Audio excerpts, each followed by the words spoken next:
Last one. Atypical. It's brilliant. It's just so good. It's about this 18-year-old who's in high school. I love my coming of age stuff, so this is like right up my street. He's on the spectrum with autism, and he decides that he wants to try dating. And you kind of get to see the family life and what it's like for the mum who has a son with autism, what it's like for the dad, and he also has a sister who is just delightful and is a fascinating character, and she's just feisty and strong and brilliant, and I love her. She's just brilliant. I love her so much. It's 8 episodes long, and I really want more people to see it because I really want a second season because it's just so good. It's funny, but there's like parts of it that are quite dramatic, and they walk that tightrope balance just brilliantly. And everyone I've spoken to who has then gone to watch it, they've all come back saying that they enjoyed it.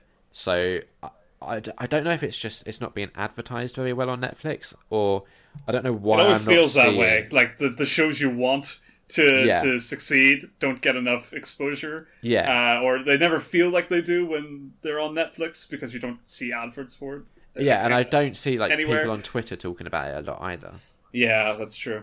Netflix's whole model is a little bit weird at the moment. Like, when you go on Netflix, you see these lists and lists of Netflix original content that you've never heard of. Yeah, it's weird. Do you know what really fucks me off about Netflix? Yeah, go on. You sound very angry about it. You've started on a good note. It's the fact that they've got rid of their rating system where it used to be a 5-star rating. Yeah, right. And okay, like I was initially a little bit irked because you couldn't do half stars on Netflix, but whatever. I can live with that.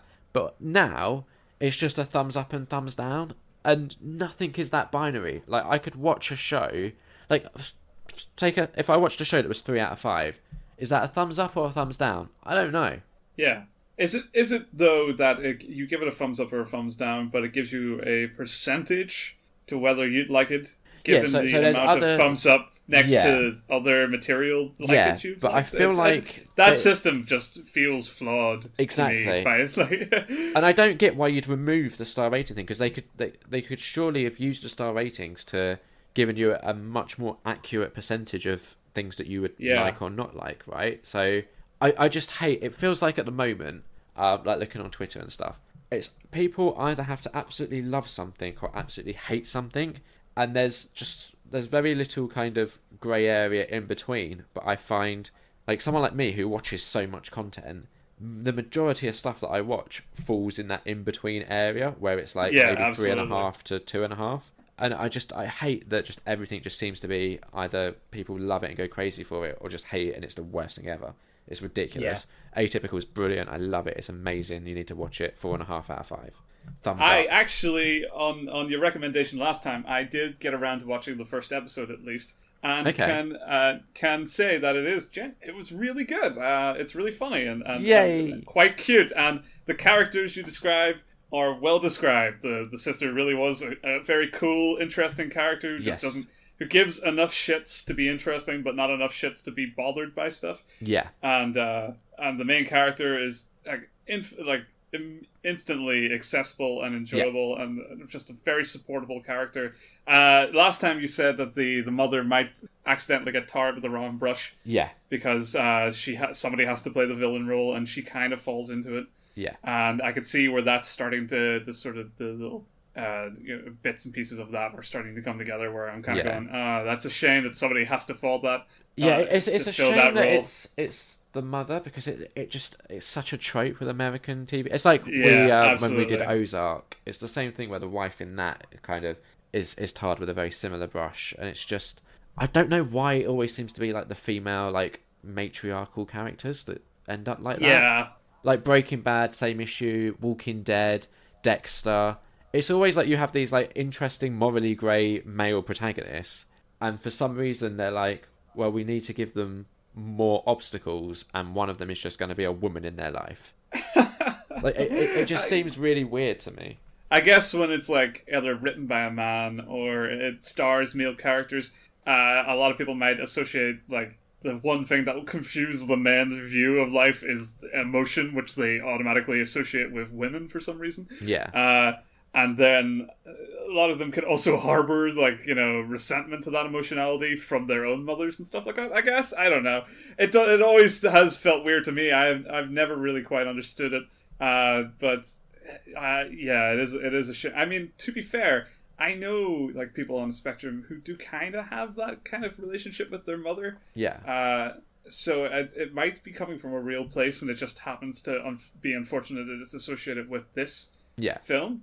This TV series. Yeah. But at the same time, it feels like, you know, even if you wanted to, if this is the same show that can bring a character like that sister character, who feels very real and very modern in how to actually write female characters, why couldn't they have applied the same to the mother character? You know, and made, that's the thing. Like at least switched her role with the father, because like why, I mean, like another like you know, airy, you know, difficult father who tries to understand like the patriarchal understanding of the son. Who, why don't we toss the pigskin more, son? You know, like that kind of relationship. To be fair, why can't that be like something similar for the mother, and then the mother be that kind of, or the father be that kind of emotional stay-at-home character? It feels like there could have been an opportunity to kind of mess around there, but I mean, the thing is, the way they've written the mum character, I totally see where she's coming from, and like they do a good job of justifying like how she gets into that situation. It's still just like, out of all of the characters, that's the most frustrating storyline to watch. I did like, as it plays out, I did really end up liking the father-son dynamic in that relationship. Yeah. I mean, that's a really cool dynamic as well. That's the thing. Like the pieces make sense. I just guess that like you could do better making statements. In like modern society by kind of messing around with these sort of stereotypes. Yeah, but the stereotypes are still good. They're well written. Like I get why the mother is who she is, and I get the father again is like, I get it. Like I mean, I liked him instantly for how dopey he is. It's a difficult one because I guess like for me with Atypical, I'm not necessarily faulting the show for what they do with the mother character. It's more the fact that it just falls in with this like emerging trend, and that's not necessarily, I can't just put that entirely on the show. You know, it's not the fault of the show. It's just, to me, frustrating that it keeps happening. Yeah, exactly. I guess it's wanting too much. That's the perfect issue I have with everything. I just want too much. When something gives you almost everything, but then has one thing that it just feels like it's a bigger problem than it might be. Yeah. But at the same time, it's just a lot to do with like the world we live in at the moment, that you kind of hope for change from the things that you like the most. Yeah. So it makes sense why this kind of stands out more. I keep recommending Jack to watch Atypical, but I don't know. Equally, we were supposed to do a Defenders special, and how's that going? Because last time we spoke, so over a week ago now, you said you were going to start working on getting ready for the Defenders. So how's that going, Jack? I've still got to watch Luke Cage, Iron Fist, and the Defenders. So since we last spoke, how many episodes have you done? Of Marvel-related TV shows? Yeah. None. So yeah, so the Defenders special, that's definitely coming soon. Coming at some indeterminate point in the future. Yeah, 3 months down the line is when you want your Defenders hot take. Yeah, when I've forgotten everything about it. I'd like to point out, Liam, yeah, that I believe that on the episode that has been lost, you and Lee sort of came to, I don't know if it was an official deal, but it was a deal of sorts, in that you both had shows that you really liked on Netflix that you wanted to get a second season, and you were like, oh, well, if we both watch it and then sort of, you know, advertise the other one, that's more. We're going to get more people watching it. And it sounds to me like Lee's done that. Lee watched Atypical and he enjoyed it. So, Liam, how are you doing with the OA? The OA? Because that was the deal. It was Lee really liked the OA, if I remember rightly, and was excited about. That is entirely right. Yeah. Yes. Yeah. So how's that going, Liam? Brit Marling, wasn't it? That's right. Yeah. I'll be honest. I suggested it to Kat because, bear in mind, like I have to run everything by Kat, and we looked at it, and the running time for the first episode was like an hour and a half. I think. An hour and a half. Yeah. And she went, "That's not," and we started watching Friends from College instead, which isn't very good. So. Regret. Yeah, I kind of wish we'd just done the OA, because now... You work from home, Liam, and Kat is at work a lot of the time, and you get a lunch break, I assume, so you could, theoretically, watch it. I get an hour lunch break, and as we just said, the first episode's an hour and a half, Jack. Oh, yeah, no. So, like, wait for Kat to leave one morning. Get up early, maybe, Liam. Watch the OA, get that out of the way. Get up early. Have you met me? Yeah, you did it for a while. We had an episode where you were getting up early to go to the gym. It was horrible. You loved it. I didn't. It's over now. That part of my life is over. Yeah, I've done the getting up early thing. Didn't stick. Fair enough. No, I do genuinely want to do the OA. I know, yeah. I need to as well. It genuinely looks... No, yeah, I mean, like, I knew that I was kind of jumping from the starting line by watching a episode of Atypical between the record, I guess. I didn't even mean to do it. I didn't really think about the fact that we'd have to talk about it again. I was just taking the recommendation, and I was kind of bored that night, and it just happened to fall onto my lap, but I didn't really go out of my way or anything. So I can never expect that from another.